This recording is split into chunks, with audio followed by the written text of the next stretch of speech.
हरिः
गुरुर्ब्रह्मा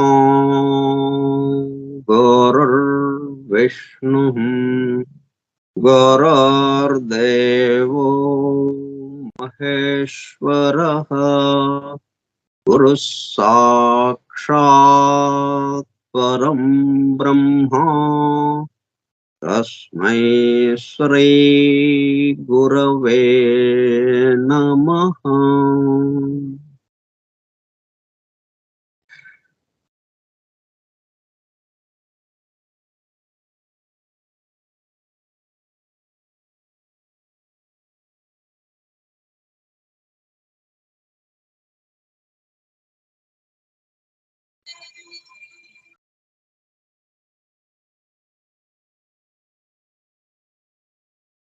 వాసుదేవ హల్లెలూయా.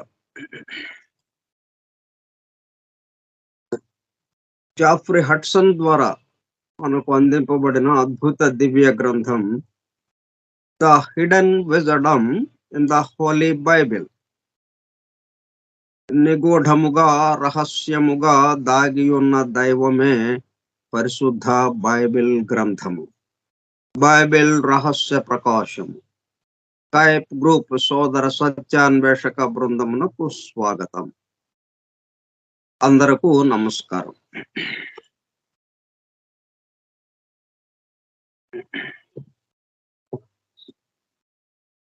మనం ఈ జాఫ్రీ హడ్సన్ మనకు అందించినటువంటి the hidden wisdom in the Holy Bible 4 volumes గా ఉంది. దాంట్లో ఫస్ట్ వాల్యూమ్ మనం చూస్తున్నాము, మొదటి సంపుటం. దాంట్లో పేజ్ నంబర్ 51లో మనం చెప్పుకుంటూ ఉన్నాం విశేషాలు. ఇది పోయిన సంవత్సరం అక్టోబర్ 1వ తారీఖు నుంచి ప్రారంభమైంది. కొంతకాలం పాటు ప్రతిరోజు చెప్పుకున్నాం. తర్వాత ఈ సీక్రెట్ డాక్టర్ మొదలెట్టిన దగ్గర నుంచి ఈ సీక్రెట్ డాక్టర్ 3 రోజులు, ఇది 4 రోజులు అన్నట్టుగా అలాగా పెట్టుకున్నాం. అక్కడి నుంచి ఇది 4 రోజుల పాటు సాగుతూ ఉంది. గురు శుక్ర శని అది సోమ మంగళ బుధ సీక్రెట్ డాక్టర్ సాగుతూ ఉన్నది. అంటే అది hire triad, the secret doctor hire triad.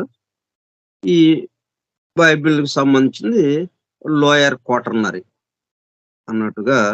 ఆ హైయర్ ట్రయాడ్ లో ఏదైతే మనం నేర్చుకుంటున్నామో అది దీని మీద ప్రతిఫలించి దీంట్లో ఉన్న ఆ రహస్యంగా నిగూఢంగా దాగి ఉన్నదేదో అది మనకి దర్శనం ఇవ్వటానికి మనం ప్రయత్నం చేస్తున్నాం. ఇది లోయర్ క్వాటర్నరీ అన్నది కాకుండా ఈ లోయర్ క్వాటర్నరీ హైయర్ ట్రయాడ్ రెండూ కలిసి మొత్తం ఆ సూర్యుడి యొక్క వెలుగుతో నిండినట్టుగా, మిట్ట మధ్యాహ్నపు సూర్యుడి యొక్క వెలుగుతో ప్రకాశిస్తూ ఉన్నట్టుగా. ఇంకా హయ్యరు, లోయరు లేవు మనకి. ఉన్నది పరమాత్మ తత్వం ఒక్కటే. ఆ పరమాత్మ తత్వంతో మనం దాని ద్వారా మనం వ్యవహరిస్తున్నట్టుగా, ఆ మాదిరిగా మనము రూపాంతరం చెందటానికి ఈ ప్రయత్నం జరుగుతోంది. ఇప్పుడు మనం చెరుకు గడ చూసాము. చెరుకు గడ ఔటర్ షేప్ ఎలాగుంది? బాహ్యంగా ఉన్న రూపము చాలా గట్టిగా, మన పళ్ళు ఊడిపోతాయేమో అన్నంతగా ఉంది. దాన్ని గట్టిగా నొక్కితే.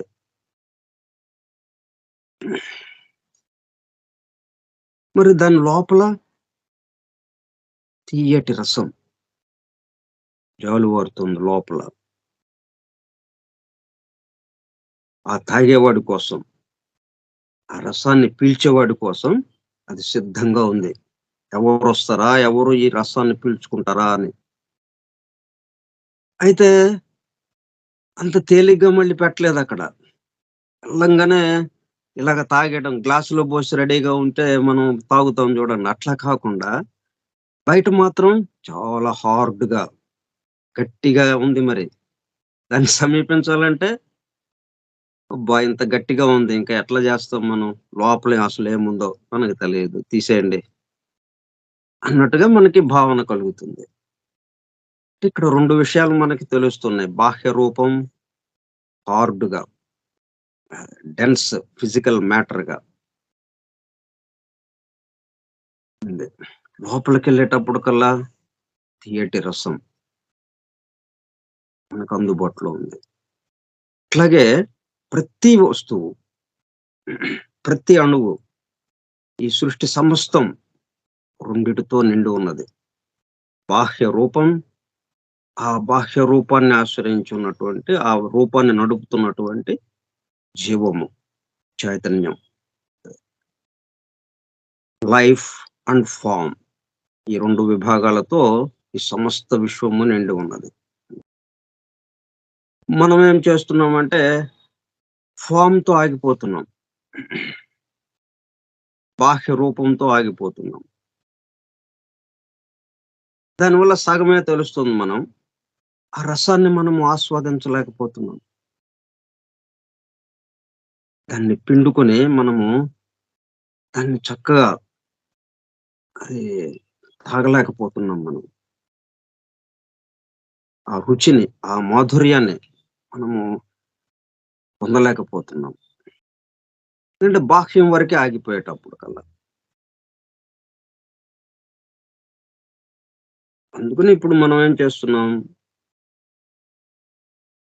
అంటే బాహ్యంతో కాకుండా, బాహ్యంగా ఉన్నటువంటి ఆ రూపంలో దాగి ఉన్నటువంటి, నిగూఢంగా, రహస్యముగా దాగి ఉన్నటువంటి ఆ చైతన్యము, అదే దైవము. ఆ దైవంని మనం అనుభూతిలోకి తెచ్చుకోవడానికి, ఆ రసాన్ని మనం పిండుకొని తాగటానికి మనం ప్రయత్నం చేస్తున్నాం. ఆ దైవానుభూతి పొందటానికి ప్రయత్నం చేస్తున్నాం. అందుకనే దాన్ని ఇంటర్ప్రిటేషన్, అంతరార్థం. ప్రతిదానికి ఇది ఒకటేదో చదివాం మనం. ఒక గ్రంథంలో ఒక వాక్యం ఉంది. ఆ వాక్యం కొన్ని పదాలతో కూడి ఉన్నది. ఒక పదం. ఆ పదం చదివినప్పుడు అది బాహ్యార్థం, మనకి మామూలుగా వాడుక భాషలో ఉన్న పదం అది. మనకి తెలిసిన భాషలో. మనకు తెలిసిన భాషయే కదా మనం చదువుతాము. మనమేమి చైనీస్ భాషో లేతే జర్మనీ భాషో చదవం గదా! మనకవి తెలీదు గాబట్టి. మనకు తెలిసిన ఇంగ్లీషు, హిందీ అలా ఏదో 2, 3 భాషలు. మనకు తెలుగు. మనకు తెలిసిన భాషలకి సంబంధించి ఆ పదాలను చదువుతాం మనం. అంటే వాడుక భాషలో ఉన్న అర్థం అది ఇస్తూ ఉంటుంది. అది బాహ్య రూపంగా ఉన్నది. అంతవరకేనా అది? మరి చెరుకు గడ అంతవరకేనా? అని మనం ఆలోచించాలి. సో, లోపల నిగూఢంగా ఏదో దాగి ఉన్నది. దాన్ని జాగ్రత్తగా కాపాడుతూ బయట ఔటర్ షేప్ గా బాహ్య రూపంగా అది ఉన్నది. ఆ రూపం ఏంటి? రూపం ఏం చేస్తుంది? ఆ లోపల ఉన్న దాన్ని భద్రంగా ఉంచినట్టుగా. మనం ఏది వస్తువునైనా ఓ సీసాలోనో, ఒక డబ్బాలోనో పెడతాం. అంతేగాని అలాగా పంచదార తెచ్చాం. పంచదార తెచ్చి అలా టేబుల్ మీదో లేతే అలమారలోనో అలాగా పోసేయం గదా! దాన్ని ఒక డబ్బాలోనో, ఒక సీసాలోనో పెట్టుకొని దానికి మూత పెట్టి ఉంచుతాం జాగ్రత్తగా. అవసరమైనప్పుడు దాన్ని తీసుకుంటాం. ఇట్లా ఎక్కడైనా గాని మనకి బాహ్యంగా ఒకటి దాన్ని రక్షించేది అన్నట్టుగా, దాన్ని జాగ్రత్తగా కాపాడుతున్నట్టు అన్నట్టుగా, ఆ బాహ్యంగా ఉన్న దాంట్లో నుంచి దాన్ని రహస్యంగా దాగి ఉన్నదేదో దాన్ని మనం తెలుసుకోవడానికి ఇక్కడ ప్రయత్నం జరుగుతుంది. అందుకే దీని పేరు the hidden wisdom in the Holy Bible అన్న పేరు దీనికి పెట్టబడింది. అంటే ఒక హోలీ బైబిల్‌లో ఉన్నటువంటి దాగి ఉన్నటువంటి ఆ హిడెన్ విజడమే మనము తెలుసుకుంటామా? అంటే ఇదన్నిటికి వర్తిస్తుంది ఈ సూత్రం. దేన్ని తీసుకున్నా గాని హిడెన్ విజడమ్. విజడమ్ అంటే దైవము, జ్ఞానము, జ్ఞాన రూపము, దైవము, జ్ఞాన రూపము. విజ్ఞానము అంటే దాన్ని గురించి తెలుసుకోవటం. దాన్ని గురించి తెలుసుకోవడం అంటే విషయము తెలుస్తుంది, అర్థమవుతుంది గానీ దాన్ని అనుభూతి చెందలేం. దాన్ని అనుభూతి చెందాలి అంటే జ్ఞానంలోకి రావాలి. అందుకని విజడమ్, నాలెడ్జ్ 2 మాటలు మనకి తరచుగా మనకి తగులుతూ ఉంటాయి. మనం చదివేటప్పుడు కొన్ని చోట్ల విజడమ్ అని ఉంటుంది. కొన్ని చోట్ల నాలెడ్జ్ అని ఉంటుంది. ఆ రెండిటి మధ్యన తేడా. నాలెడ్జ్ అనేటప్పటికల్లా విజ్ఞానము. అంటే విశేషమైన జ్ఞానము అన్నట్టుగా. అంటే జ్ఞానానికి సంబంధించిన విషయాలు తెలుసుకునేది అన్నట్టుగా. అది నేరుగా జ్ఞానము కాదు. జ్ఞానము గురించి తెలుసుకునేది విజ్ఞానము, నాలెడ్జ్. విజడమ్ నేరుగా ఏదైతే ఉందో సమస్తానికి ఆధారభూతమైంది. ఒకే ఒక్కటి ఏదైతే ఉందో అదే విజడం. అందువల్ల ఈ hidden wisdom in the Holy Bible. ఈ పరిశుద్ధ, పవిత్రమైనటువంటి, పరిశుద్ధమైనటువంటి ఈ గ్రంథంలో, ఈ బైబిల్ గ్రంథంలో దాగి ఉన్నటువంటి బయటకి కనపట్లేదు. మనకి చెరుకు గడ రసం బయటకి కనపట్లేదు మరి. అంత రసం దాంట్లో కారుతా ఉంది. కానీ మనకట్లా కనిపిస్తుందా? అట్లాగే ఈ పదాలన్నీ గూడా రకరకాల పదాలు, అక్షరాలు, పదాలు, వాక్యాలు రకరకాలున్నాయి. కానీ అది దాని లోపల రసముంది రసం. ఆ రసం కనపట్ల మనకి. ఇప్పుడు మనం ఆ రసం దగ్గరికి, ఆ రసాన్ని పిండటానికి మనం ఇక్కడ ప్రయత్నం జరుగుతోంది. దేంట్లో నుంచి? ఆ బైబిల్‌లో చెప్పినటువంటి వృత్తాంతాల్లో నుంచే.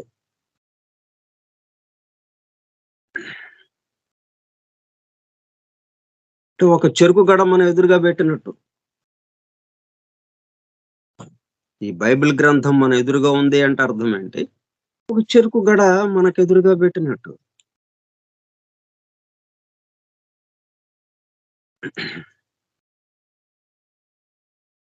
ఇప్పుడు మనం ఇంటర్ప్రిటేషన్ అంటే ఉన్నది ఉన్నట్టుగా చదువుతూ వెళ్ళడం, ఉన్నది ఉన్నట్టుగా గ్రహిస్తూ వెళ్ళడం, ఉన్నది ఉన్నట్టుగా వాటితో వ్యవహరించటం. ఇంకంతే.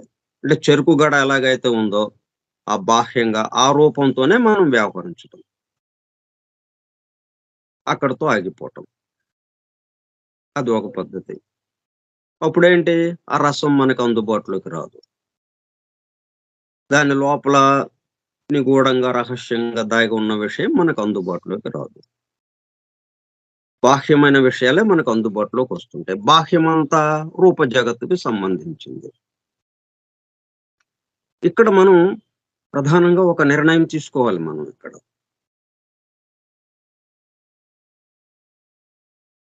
ఇంటర్ప్రిటేషన్ అవసరం ఉందా లేదా? అంటే ఇంటర్ప్రిటేషన్ అంతరార్థంగా, నిగూఢంగా దాగి ఉన్నదేదైతే ఉందో దాన్ని తెలుసుకొని, దాన్ని అనుభూతి చెందాలి మనం అన్నది మనకి ఒక నిర్ణయానికి రావాలి. మేము కాదు ఇట్లాగే ఉన్నదున్నట్టుగా బాహ్య రూపంతో ఏదైతే ఉందో, ఆ వాడుక భాషలో ఉన్న పదాలు ఏ అర్థాన్నయితే ఇస్తాయో ఆ అర్థం వరకే ఆలోచిస్తూ, అంతవరకే మేము చదువుకుంటూ ముందుకు వెళ్తామండి. అనంటే చెరుకు గడ ఉంటుందక్కడ. ఆ రసం మనకి లేదు. మరి మనం రసం కావాలా? ఆ చెరుకు గడ పై పైన ఉన్నటువంటి ఆ చెక్కు గావాలా? గట్టిగా ఉన్నటువంటి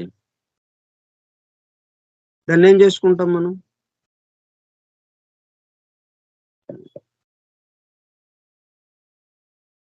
కాబట్టి ప్రతి దాంట్లోనూ అణువణువున ప్రతి వస్తువు, ప్రతి మనిషి, ఈ విశ్వం మొత్తము,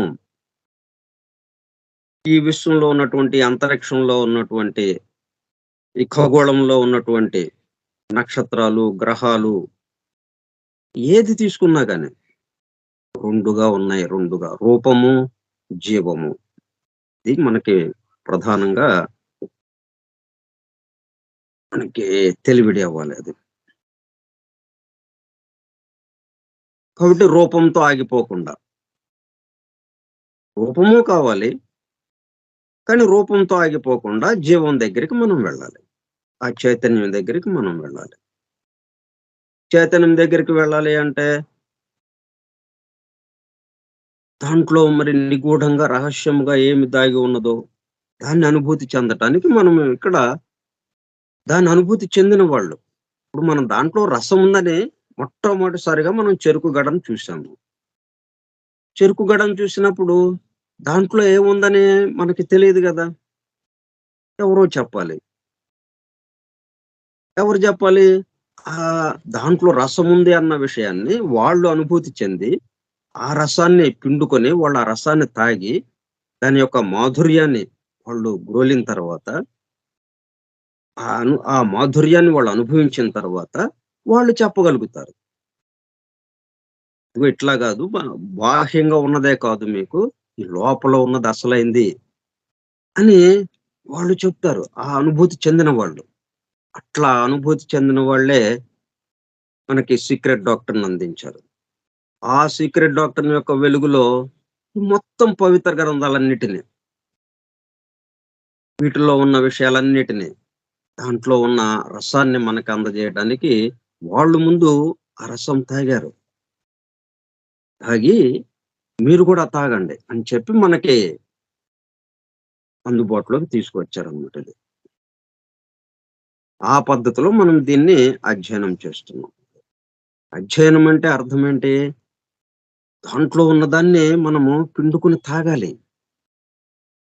పైపైన చదువుకుంటూ దాని యొక్క బాహ్యార్థం ఏదైతే ఉందో, వాడుక భాషకి సంబంధించినటువంటి వాడుక పదాలకి సంబంధించిన అర్థమేముందో, ఆ అర్థం చెప్పుకుంటూ ముందుకు వెళ్ళిపోవటం కాదు. దాంట్లో ఉన్న రసాన్ని పిండుకొని తాగాలి. ఆ రసాన్ని తాగాలి మనం. రసాన్ని తాగాలి అంటే అది నేరుగా మనకి ఇవ్వబడదు. అది రక్షింపబడుతూ ఉంటుంది. ఆ చుట్టూ ఉన్న ఆ చెరుకు గడ యొక్క గట్టిగా ఉన్నటువంటి ఆ పై తోలుతో అది కప్పబడి రక్షింపబడుతూ ఉంటుంది. కాబట్టి ఇది ఉంటుంది. దీన్ని కాదని లోపలికి ప్రవేశించడం అన్నట్టు కాకుండా, ఇది ఉండాలి. దీంతో పాటు అది గూడా. అట్లాగే మన నిత్య జీవితం గూడా. ఈ విధంగా మనం భౌతిక జీవితము, ఆధ్యాత్మిక జీవితము అని ఇట్లాగా 2 రకాలుగా మనం ఉన్నా గాని, ఈ ఆధ్యాత్మిక జీవితము భౌతిక జీవితం ఈ రెండిటిని సమపాళ్లలోకి తెచ్చుకొని సామరస్యంతో హార్మోనియస్ రిలేషన్‌షిప్‌తో 2 కలిపి ఒకటిగా మనము మన జీవితాన్ని కొనసాగించటం. ఈ అధ్యయనం తర్వాత మనకి ఏంటి తెలుస్తుంది? మనలో ఉన్నటువంటి ఆ 2 ఏదైతే ఉన్నాయో 2 విభాగాలు. ఆ 2 విభాగాల మధ్యన సామరస్యంతో 2 విభాగాలు కలిసి ఒక విభాగంగా, ఒకటేగా వ్యవహరిస్తూ మనం ఈ నిత్య జీవితాన్ని మనం కొనసాగించటం. ఇప్పుడేంటంటే మనం ఈ బైబిలు పాత నిబంధన గ్రంథంలో అనేక గ్రంథాలతో కూడి ఉన్నదది. దాంట్లో ఒకటి యెహోషువ గ్రంథం ఒకటుంది. ఆ యెహోషువ గ్రంథానికి సంబంధించి మనం ఇక్కడ విషయాలు చెప్పుకుంటున్నాం.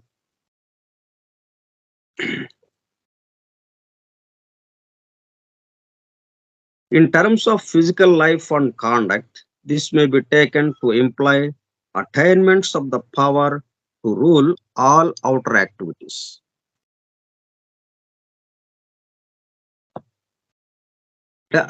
మిట్ట మధ్యాహ్నపు వెలుగు ఏదైతే ఉందో పూర్తిగా ఆత్మ ప్రకాశిస్తూ ఉన్నది. ఆ ఆత్మ ప్రకాశిస్తున్న ఆ వెలుగులో మనము మన నిత్య జీవిత వ్యవహారాలని కొనసాగిస్తూ వెళ్తున్నాం మనం. అయితే ఈ క్రమంలో అద్భుత శక్తులు, అతీంద్రియ శక్తులు ఇవి మనకు అందుబాటులోకి రావచ్చు. ఎందుకంటే ఆత్మతో వ్యవహరిస్తున్నాము. కాబట్టి మరి ఆత్మ అంటే సర్వశక్తులు కలిగినది. ఈ భౌతిక రూపం అంటే ఇది సామాన్యమైన దీంతో ఉన్నది. సామాన్య శక్తులతో ఉన్నది. ఈ పంచేంద్రియాల వరకేగా ఆ పంచేంద్రియాలకు సంబంధించిన శక్తుల వరకే అది కలిగి ఉన్నది. బాహ్యంగా చూడటానికి మాత్రమే అది కలిగి ఉంది. ఈ ఆత్మతో సంబంధం వచ్చేటప్పటికల్లా సమస్తాన్ని మనం మైక్రోస్కోప్‌తో పని లేదు. మనకి ఎదురుగా ఉన్నది కనిపిస్తుంటుంది. ఎదురుగా ఆ బ్యాక్టీరియా అవన్నీ చూడాలంటే ఎదురుగా ఉంది ఖాళీ స్థలమే గదా అంటాం సాధారణంగా. కానీ సైంటిస్టు ఖాళీ స్థలం అనడు. వందలు, వేలు, లక్షలతో ఉన్న బ్యాక్టీరియా ఉంది ఇదంతా ఇక్కడ. సూక్ష్మ జీవులతో ఉంది ఈ ఇదంతా అని ఆయన మైక్రోస్కోప్‌తో చూసి చెప్తుంటాడు. అట్లా ఈ ఆత్మతో మనం వ్యవహరించేటప్పటికల్లా ఈ సమస్తము మనకి ఇంతవరకు ఏదైతే మనకి కనిపించకుండా ఉండి బాహ్యంగా ఏదైతే ఉందో మనకి కొంతవరకే కనిపించి ఒక పాతికొంతే మనకు కనిపిస్తుంది. ముప్పాతికొంతు మనకు కనపట్లేదు. ఆ ముప్పాతికొంతు కూడా కనిపిస్తుంది ఇప్పుడు. అతీంద్రియ శక్తులు కొంత మనకు అందుబాటులోకి వస్తాయి. అయితే ఇక్కడ కొంత ప్రమాదం ఏర్పడుతుంది. అంటే వీటిని మనం అభ్యున్నతికి మన యొక్క వ్యక్తిగతమైనటువంటి అభ్యున్నతికి మనం ఇతరుల మీద ఆధిపత్యం వహించటానికి ఇట్లాంటిగా ఏదన్నా మనం దాన్ని ఉపయోగించటానికి అవకాశం ఉంటుంది. అంటే దాంతో కొంత ప్రమాదము మనకి ఏర్పడుతుంది. అందుకని ఏం చేశారంటే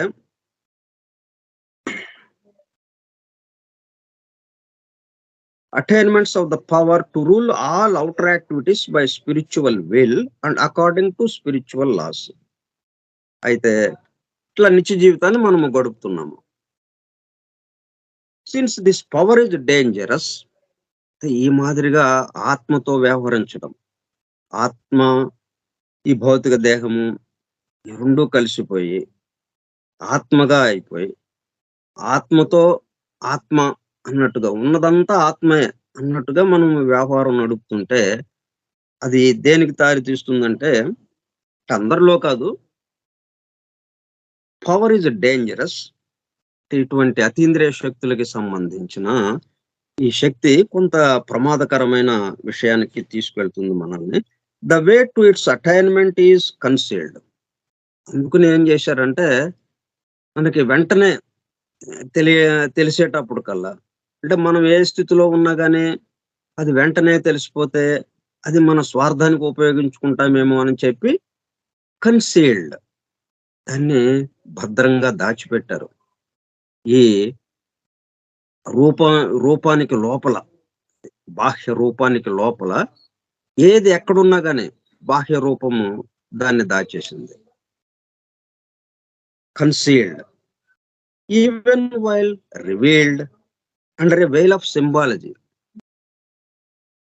అయినా ఒకవేళ దాని గురించి ఏదన్నా వివరించినా గాని, ఆ తెర తీసి దాంట్లో ఉన్న రహస్యాన్ని బయటికి చెప్తున్నా గాని, ఎట్లా చెప్తున్నారు? ఎ వెయిల్ ఆఫ్ సింబాలజీ. సాంకేతికంగా, సంకేత పదాలతో, ఒక పొడుపు కథలాగా, వెంటనే అర్థం కాకుండా ఉండేటట్టుగా. అది వినంగానే అది మనకు అర్థం గాక దాన్ని తోసేస్తాం. మనకి పూర్తిగా అర్థమైనా తోసేస్తాం. పూర్తిగా అర్థం కాకపోయినా తోసేస్తాం. అర్థం అయ్యి అవ్వనట్టుగా ఉంటే అప్పుడు దాని జోలికి వెళ్తాం. ఏంటా ఇది? ఏంటా ఇది? కొంచెం అందినట్టు ఉంటుంది. ఇప్పుడు మనం ఒక ఆట ఆడుతుంటారు పిల్లలు. ఒక తాడుకో బంతి గట్టి, ఒక పైన కర్ర గట్టి, ఆ కర్ర మీద నుంచి ఆ తాడు ఒకడు పట్టుకొని బంతిని పట్టుకోరా అంటాడు ఒకడు. ఈ కింద ఈ కి వీడు ఆ బంతిని పట్టుకుందాం అనేటప్పటికల్లా వాళ్ళు తాడుని పైకి లాగుతాడు. అది అందినట్టు ఉంటుంది. వాడు దగ్గరికి తీసుకొస్తాడు తాడుని. ఆ బంతి దగ్గరికొచ్చినట్టు ఉంటుంది. దగ్గరికొచ్చింది పట్టుకుందాం అని ఇలాగ అనేటప్పటికల్లా వాడు గబుక్కన లాగేసేస్తాడు పైకి. అది అందదు. అలా పైకి ఎగిరి మళ్ళీ కిందకి దిగిపోతాడు. ఇట్లాగా అందనట్టుగా ఉంటుంది. ఇదే మనకి కృష్ణుడి జన్మదినం అప్పుడు గూడా మనం దాన్ని కొట్టడం అంటాం గదా! దాంట్లో గూడా అదే జరుగుతుంది. అలా అందనట్టుంటే దానికేసి ఇది వాడు లాగేస్తాడులే ఏదన్నా ఉట్టి కొట్టడం అంటారు గదా! అది కూడా దీనికే సంకేతం. అలాగుంటే మనం అందుతుంది గదా! అని ప్రయత్నం జేస్తాం. అంతేగాని దాన్ని వదలం. ఇది వాడు లాగేస్తాడులే మనం ఇలా పట్టుకునే లోపల వాడు లాగేస్తాడు. ఎందుకు ఈ గోల అని వెనక్కి వెళ్ళం మనం. వాడు లాగే లోపల మనం పట్టుకుందాంలే అని దాని వెనక ఎళ్తా ఉంటామనమాట. అట్లా అందనట్టుగా ఉన్న దానికేసి మనం ముందుకు వెళుతూ ఉంటాం. అదే పూర్తిగా అందినట్టుంటే దాన్ని వదిలేస్తాం. ఏముందిలే దీన్ని అని చెప్పి. అస్సలు మనకి అందదు. అదేంటో అర్థం గాదు మనకి. తీసేయండి ఇదెందుకు మనకి అని అంటాం. పూర్తిగా అర్థం గాకపోయినా పక్కన పెట్టేస్తాం. పూర్తిగా తెలిసినా దాన్ని నిర్లక్ష్యం వహిస్తాం. ఏముందిలే తెలిసిందే గదా అన్నట్టుగా. అలా తెలిసి తెలియనట్టుగా, అందనట్టుగా ఉన్నదాన్ని పట్టుకుంటాం అన్నమాట. అట్లాగా హ్మ్.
కాబట్టి దీన్నేం జేశారంటే మనకి అందనట్టుగా జేశారు. Veil of symbology. సంకేతమయంగా పొడుపు కథల రూపంలో, సంకేతాలతో పైన కప్పేసేసి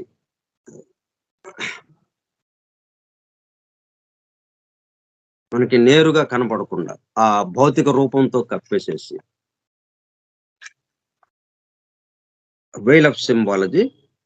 మనం చెరుకు గడ ఎలాగైతే లోపల రసాన్ని కప్పేసి ఉందో ఆ ఔటర్ షేప్, అట్లాగా ఈ సమస్తము మొత్తం చైతన్యంతో నిండి ఉన్నది సమస్త విశ్వము, అణువణువు. అయినప్పటికీ ఇలా చైతన్యం ఎక్కడ ఉంది మనకి అన్నట్టుగా అలాగా కనపడకుండా ఉంది. ఆ బాహ్య రూపంలో లోపల ఉండిపోయింది అది. అట్లాగే ఈ గ్రంథాల్లోకి వచ్చినా గానీ, గ్రంథాల్లో చెప్పినప్పుడు కూడా దాని గురించి చెప్తూ మళ్ళీ దాన్ని దాచారు. వెయిల్ ఆఫ్ సింబాలజీ సంకేత పదాలతో, పొడుపు కథల రూపంలో అందనట్టుగా అలాగా అందించారనమాట. అందుకే యేసుక్రీస్తు బోధలన్నీ కూడా అట్లాగే ఉన్నాయి. బయట సమూహానికి, జన సమూహానికి ఉపమానం రీతిలో చెప్పేవాడు. అలగరిగా ఉపమానాలతో. ఇప్పుడు ఒక రైతు ఒక చోట ఏం చెప్తారంటే యేసుక్రీస్తు, ఒక రైతు విత్తనాలు తీసుకొచ్చి చల్లాడు. చల్లితే 4 చోట్ల పడ్డాయవి. ఒక చోట రాళ్ళు ఉండటంతో కింద కొండరాయి అడుగున ఉండటంతో ఆ నేల అడుగున అక్కడ అవి వృధా అయిపోయినాయి. విత్తనాలు మొలకెత్తలేదు. అలాగే ఒక చోట ఊబిలాగా బురదలాగా ఉంది. అక్కడ మొలకెత్తలేదు. ఒక చోట అడవి అంతా. ఆ అడవి చెట్ల మధ్యన ఇది ఉండేటప్పటికల్లా ఆ చెట్ల వీటి యొక్క ఆ చెట్లే ఈ ఈ భూసారాన్నంతా తీసుకోవటంతో దీనికి సారం లేక ఇది మొలకెత్తలేదు. చివరికి అక్కడే మొలకెత్తింది ఒక పూర్తి భూసారం ఉండి చక్కటి నీటి సరఫరా ఉన్న చోట అక్కడ మొలకెత్తినాయంట. అది మామూలుగా విషయమే గదా! ఇప్పుడు ఎవరికైనా నేల రాతి నేల మీద ఏస్తే అయి మొలకెత్తవుగా. అది అందరికీ తెలిసిన విషయమే. కానీ తర్వాత శిష్యు మా ఈ మన ఆశ్రమానికి అది అక్కడికొచ్చారు. ఇంటికొచ్చారు. వచ్చిన తర్వాత శిష్యులు అడిగారు. శిష్యులకి మళ్ళీ దీనికి సంబంధించి దీంట్లో ఉన్న రహస్యం ఏంటి అని వివరంగా చెప్పాడు వాళ్ళకి. చెప్తే అదేంటి మరి వాళ్ళకేమో అట్లాగా చెప్పారు. మాకేమో దీనికి సంబంధించినటువంటి పూర్తి వివరాలు మాకు చెప్తున్నారు అనంటే, అది వాళ్ళకి అలాగే నేను చెప్తాను ఉపమానం రీతిలో. ఇంకా దాన్ని అందుకోవటానికి వాళ్ళు సిద్ధంగా లేరు గాబట్టి, మీకు దీనికి సిద్ధంగా ఉన్నారు కాబట్టి, పూర్తి అర్హత మీకుంది గాబట్టి, మీకు పూర్తిగా వివరిస్తున్నానని అట్లా అందనట్టుగా ఆ విధంగా చెప్పుకుంటూ వచ్చారు ఇప్పటి వరకు. అయితే 'ద సీక్రెట్ డాక్టర్‌ని' వచ్చిన దగ్గర నుంచి ఇక రహస్యం లేదింక. పూర్తిగా బాహాటంగా. ఎందుకని?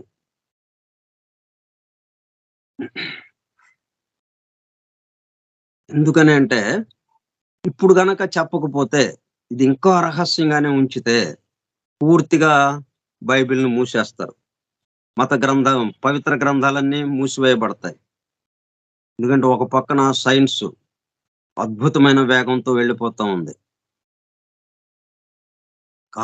దాని యొక్క ఆ రథ చక్రాల కింద మొత్తం నలిగిపోవటమే ఇక. ఈ సృష్టికి సంబంధించినటువంటి వివరాలు అయి ఎప్పటినుంచో ఆ మహర్షులు దర్శించి గ్రంథాల రూపంలో అందించిన ఏవైతే ఉన్నాయో వేదము, పురాణాలు, ఉపనిషత్తులు, ఈ పవిత్ర గ్రంథాలు అంటే ఇవి మత గ్రంథాలు అనుకుంటున్నాం మనం. మత గ్రంథాలు కావివి, పవిత్ర గ్రంథాలు.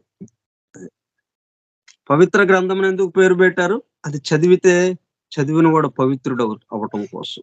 ఎందుకిచ్చారు గ్రంథాలు? ఎందుకిచ్చారు ఇవి? వాళ్ళు దర్శించి మిగతా అందరికీ ఆ దర్శనం అందాలని చెప్పి వాళ్ళలో దాచుకోకుండా అవి మొత్తం అందరికీ వెదజల్లారు వాళ్ళు. ఈ గ్రంథాల ద్వారా, ఈ పవిత్ర గ్రంథాల ద్వారా. బైబిల్, ఖురాన్, జండవష్ట ఎన్నో ఉన్న అన్ని జాతులకి సంబంధించి. ఇక్కడికి వచ్చినప్పటికల్లా వేదం యొక్క 4 విభాగాలు. 4 వేదాలు కాదు, వేదము ఒకటే, దానికి సంబంధించిన 4 విభాగాలు. ఋగ్వేదము, యజుర్వేదము, సామవేదము, అథర్వణ వేదము. దానికి సంబంధించి ఉపనిషత్తులు, అట్లాగే పురాణాలు, ఇతిహాసాలు. ఇవన్నీ ఏమవుతాయి, ఆ సైన్స్ యొక్క రథ చక్రాల కింద నలిగిపోవటం అవుతుంది. అందుకని ఎప్పుడు రహస్యంగానే ఉంచుతాయి. అందుకని సైన్స్ ని మనము నిరోధించలేము. దేని యొక్క అభివృద్ధిని మనము నిరోధించలేము. నిరోధించడం కాకుండా దాని దారిన అది వెళ్తుంది. దాంతో పాటు ఇది కూడా వెళ్ళేటట్టుగా దీన్ని తయారు చేయటం. అట్లాగా ద సీక్రెట్ డాక్టర్ ని తీసుకొచ్చారు, మొత్తం బాహాటం చేశారు. బాహాటం చేయటం వల్ల ఇంకా రహస్యం లేదు, ఇక ఉపమానాలు లేవు. ఇంకా చెరుకుగడ మీకు చక్కగా రసం ఉంటుంది, లోపల తీసుకొని తాగండి. ఆ పైన తోలు తీసేయండి, ఆ చెక్కు తీసేయండి, పైది చక్కగా లోపల రసం ఉంది, తాగండి రసం. ఈ బాహ్యంగా ఉన్నటువంటి ప్రతి రూపంలోనూ మొత్తం రూప జగత్తుగా మనకు కనిపిస్తుంది. మన పంచేంద్రియాలకు అందేది ఏదైనా కానీ అది రూప జగత్తు. దాని లోపల చైతన్యము, జీవము ఉంది. ఆ జీవరసాన్ని తాగండి అని అట్లాగా ఇచ్చేశారు. మరి చాలా ప్రమాదం అని కదా అంతకుముందు అలాగా జాగ్రత్తగా దాన్ని దాచిపెట్టారు, రహస్యంగా ఉంచారు. ఇప్పుడు ఇంకా అది ప్రమాదం లేదు. ఇంకా అదే ఇప్పుడు ఎందుకంటే దీంతో పాటు ఏంటి చెప్పుకుంటా వస్తున్నారు, ఇది మీకు అనుభూతి కావాలి అంటే నా కోసం అన్నదే కాకుండా నా చుట్టూ ఉన్న వారి కోసం అన్న దాంట్లోకి రండి అని ఇది కూడా చెప్తున్నారు. ఇప్పుడు నా కోసం అని అంటే ఇది అంతగా అర్థం కాదు. ఎంత బాహాటంగా ఉన్నా గానీ నా కోసము అనే ఆ పరిమితమైనటువంటి ఆ గూడులో ఉండేటప్పుడు కల్లా ఇది అందుబాటులోకి రాదు. బయటే ఉంది ఇక్కడ. బయట అలాగా మొత్తం బాహాటంగా రోడ్డు మీద అలాగా ఉన్నాయి మొత్తం. కానీ నా కోసం అంటే ఇక్కడ ఇక్కడ అది పెట్టారనమాట. అది బాహాటంగానే చేశారు. కానీ ఏం జాగ్రత్త తీసుకున్నారు, నా కోసం అంటే ఏమి అర్థం కాదు. నా చుట్టూ ఉన్న వారి కోసం ఇప్పుడు మనకి అనుభూతిలోకి రావడం ప్రారంభమవుతుంది. అప్పుడు ఇంకా అది వచ్చినా గానీ రావచ్చు, శక్తులు రావచ్చు. వచ్చినా గానీ మనకు ప్రమాదం లేదు. చుట్టూ ఉన్న వారి కోసం ఉపయోగిస్తాం అది. నా కోసం ఉపయోగించం. చుట్టూ ఉన్న వారి కోసం ఉపయోగిస్తాం. అందువల్ల ప్రమాదం లేదు అన్నది ఆ భావనతో ఈ మొత్తాన్ని బయటికి తీసుకొచ్చారన్నమాట. కాబట్టి ఇప్పుడు మనం since this power is dangerous అని అనుకోక్కర్లేదు మనం.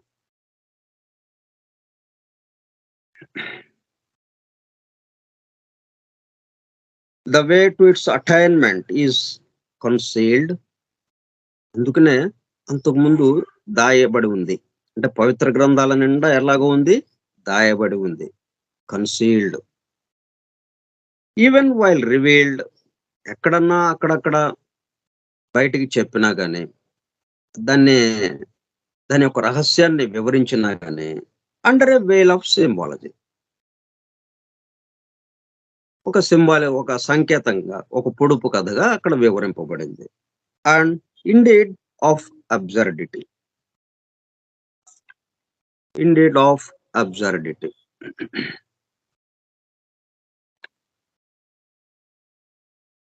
అంటే అసంగతంగా, అర్థం లేనిదిగా,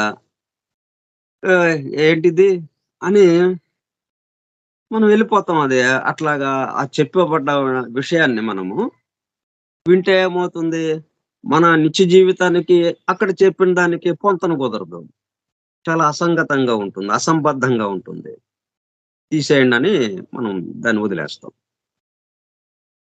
అందుకని ప్రమాదము అన్నది లేదిప్పుడిక అన్నట్టుగా తీసుకొచ్చారనమాట. అందుకని ఇప్పుడు మనం ఏం చేయాలంటే, ఇప్పుడు దీన్ని మనము ఈ అధ్యయనం ద్వారా మనం ఏం చేస్తున్నాం? ఏం రహస్యం అన్నది లేదు. పూర్తిగా బాహాటంగా ఆ చైతన్యం దగ్గరికి వెళ్ళిపోతున్నాం. చైతన్యంగా మారబోతున్నాం. కాబట్టి దానికి ముందు మనం ఒక చిన్న భావన. ఎట్లాగా? మనం రోజు లేచి పనులు చేస్తున్నాం. ఈ పనులు నా కోసం చేస్తున్నామని కదా మనం. ఏదైనా సేవా కార్యక్రమం ఎక్కడన్నా వెళ్లి ప్రత్యేకంగా చేస్తే, ఇలాగ సేవ చేశానండి వాళ్ళకి అని అంటాం. అంతే తప్పితే మన నిత్య జీవితం అంతా నా కోసమే. అట్లాగా జరుగుతోంది మనకి. అయితే దీన్ని కొంచెం విశ్లేషించుకుంటే, ఇప్పుడు నువ్వు ఉదయం నుంచి లేచి రాత్రి పడుకునేదాకా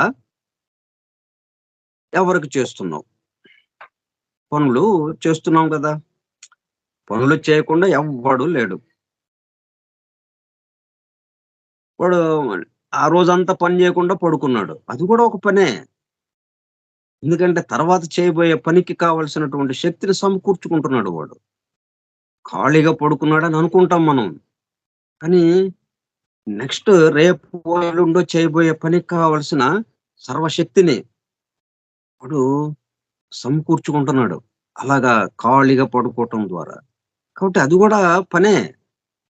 కాబట్టి మొత్తం పని చేయకుండా ఎవ్వడు లేడు. ఈ సృష్టి సమస్తంలో ప్రతి వాడు వాడికి సంబంధించిన పని తప్పనిసరిగా చేయవలసిందే. నేను చేయనండి. నేనెందుకు జేస్తాను? అనంటే కుదరదు. ఎందుకంటే మనం సృష్టింపబడ్డ వాళ్ళం. సృష్టిలో భాగం మనం. యంత్రం ఉంది. యంత్రం ఉంటే పెద్ద యంత్రము కొన్ని వందల భాగాలున్నాయి. ఒక భాగం వచ్చి నేను చేయను అనంటే ఊరుకుంటామా? ఒక చేయకుండా అది పక్కన అలా నిలబడిపోయిందనుకోండి. దాన్ని పీకి దాన్ని సరిజేసి దాన్నే పెట్టటం. లేతే ఇంకో దాన్ని పెట్టి అక్కడ పెట్టేయటం. అలాగే చేస్తాం. అయితే దాన్నే సరిజేస్తాం.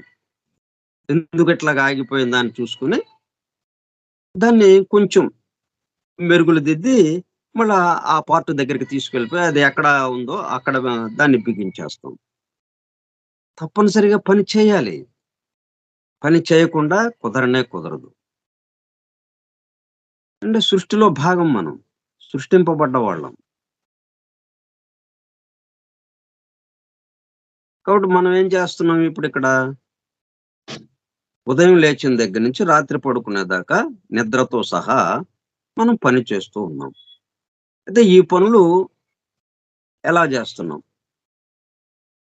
మన చుట్టూ ఉన్న వాళ్ళకి పనులు జేస్తేనే మన యొక్క జీవితం గడుస్తుంది. అది అవునా? కాదా? ఒక టీచరు ఉన్నాడు. వాడు పొద్దున్నుంచి రాత్రి సాయంత్రం దాకా పాఠాలు చెప్తుండాలి ఊళ్ళో పిల్లలకి. గొంతు బోయేటట్టుగా.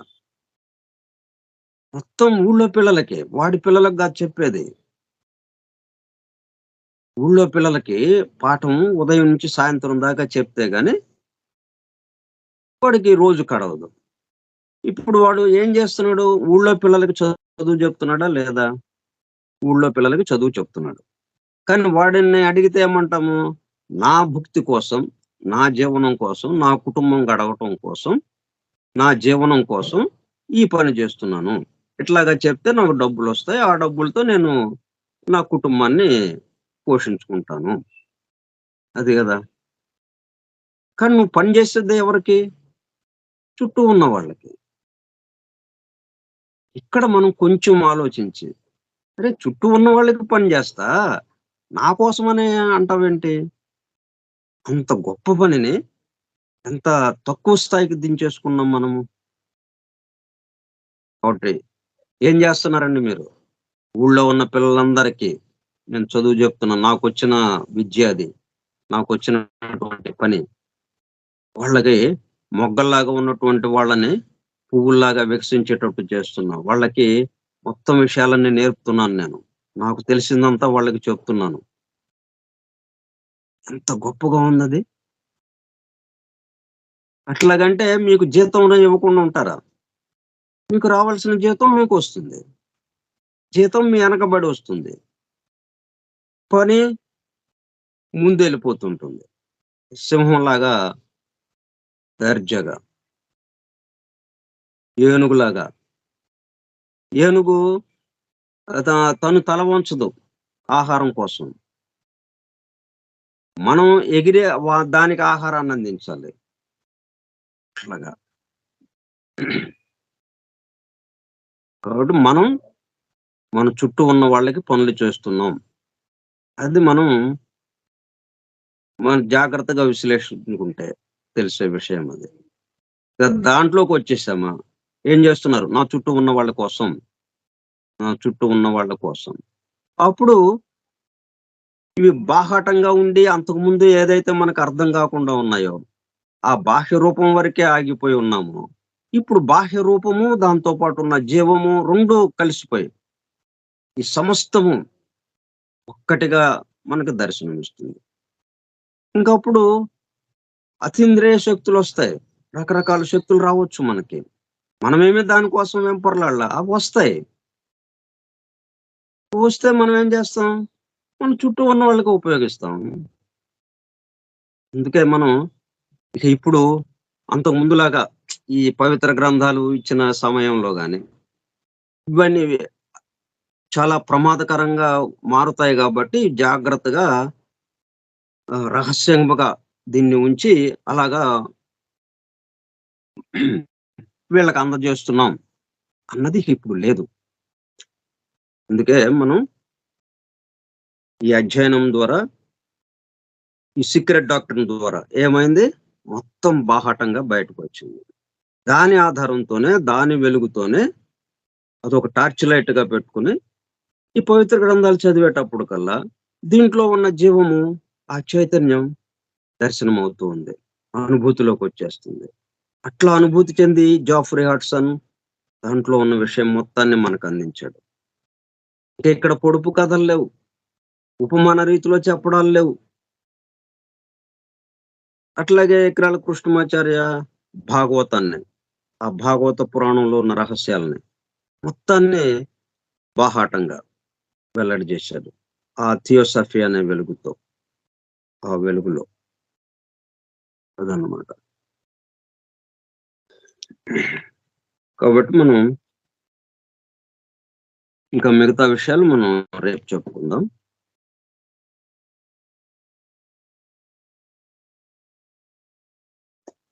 స్వస్తి ప్రజాభ్యః పరిపాలయంతాం న్యాయేణ మార్గేణ మహిం మహిషాః గోబ్రాహ్మణేభ్యः శుభమస్తు నిత్యం లోకా సమస్తా సుఖినో భవంతు లోకా సమస్తా సుఖినో భవంతు లోకా సమస్తా సుఖినో భవంతు. ఓం శాంతి శాంతి శాంతిః. ఓపికగా ఉన్నటువంటి సోదర సత్యాన్వేషక బృందమునకు ధన్యవాదములు. Thank you all. Vasudeva. Hallelujah.